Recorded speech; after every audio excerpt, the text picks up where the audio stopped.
Now we've touched a little bit on the documentation process when you're going through a transition. Talk me through what it's like to transition from one sex to another living in this country.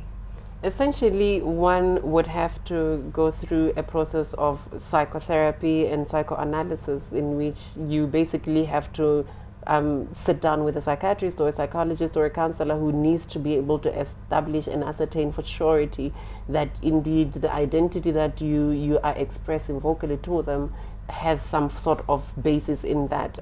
Is this something that's done in other countries? Yes, there is internationally different standards of codings of different disorders. That's what it's called at this point in time, gender identity disorder, which is still another argument that we still have it's called in debate. Disorder. Yes.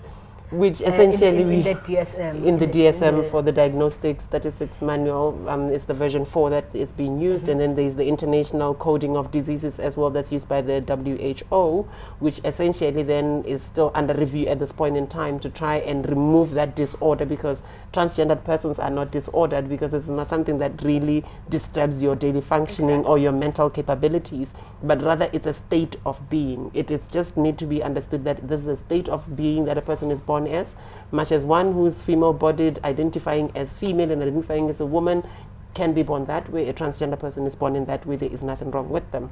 But however, there's still, at this point in time, many countries around the world, including South Africa, that then subscribe to this coding system, for which then a diagnosis is needed in order for one to then ultimately access your hormonal therapy and your surgical interventions that one would seek. So you need to be diagnosed as a transgender person? As a transgender person with transgenderism. Which is a pity. It is. A pity, because people need to be self-identifying. Much like any woman or man stands there to say, I'm a woman. This is who I am. A transgender person also to diagnose you as a woman or to diagnose you as a man. You just say, I am. Exactly. Because you are. Exactly. So with that, then to be able to, at this point in time in the country, to be able to access your hormonal therapy and your surgical interventions, should you seek them, you need this kind of diagnosis, or you need this kind of validation, the medical validation that yes, this person is actually transgender, and then they can then go forward actually with the rest of the other changes they wish to undergo. And it is a now struggle, because from the point of then this validation coming through, and the point of accessing then, let's say, the basic hormonal therapy to then change your endocrinological structure itself, so as to begin to change physically and have the secondary sexual characteristics that you wish.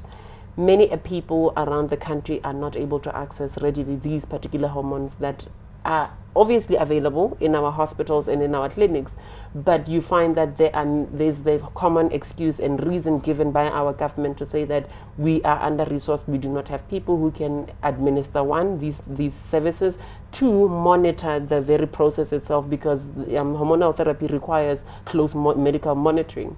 And as such, many people who then, particularly coming from the rural areas, find themselves in limbo, where you might then have sat down with this person who can validate that you are trans, but then to accessing then this hormonal therapy, there isn't necessarily an easy access to those. You even get then to the point of wanting and wishing to do your surgical interventions and modifying your sex physically or your body physically.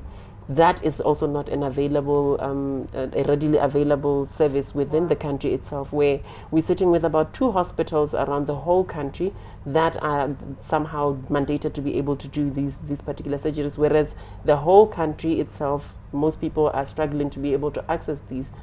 That coupled with the fact that then there is a long, almost 25 years long waiting list. 25 years for just one person. What makes these hospitals qualified to do these surgeries? Do you know? Essentially, it's the what qualifies is the theater time that apparently most of the other hospitals do not have, because there has to be scheduled theater time for a person to come in. But it's an excuse. I think they do have theater time.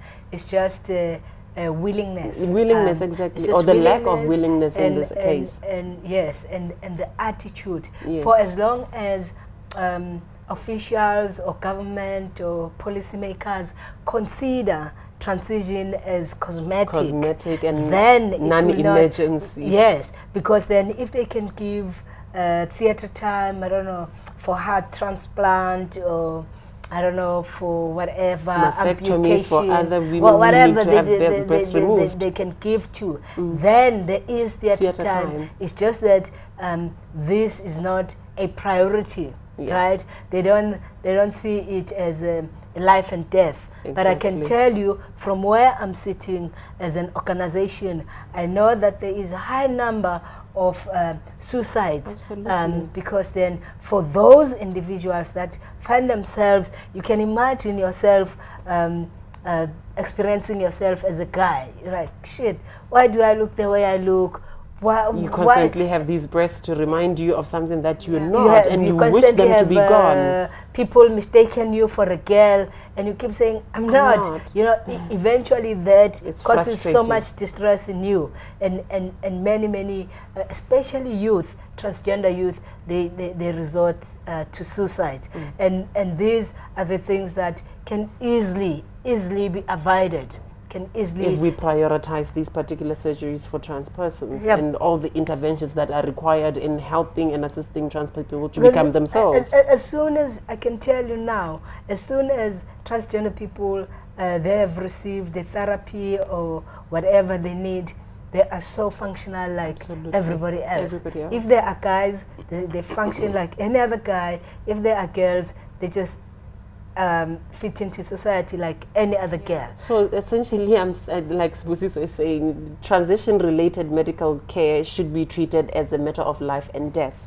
Because if you're living in an environment that continues to disqualify what you see yourself as and what you wish for it to actually look at you and perceive you as, the only option there is then is to disappear from this earth because it is not accepting of you. And that is exactly as Boo is saying, it ends up leading to many people who've either attempted or even been successful at suicide. That is a matter of life and death. Depression. Exactly, and all sort of self-medication that then is meant to sort of help one cope with the distress of living in a body that does not reflect you, and all these disadvantages of then living in that particular body that we've been speaking about.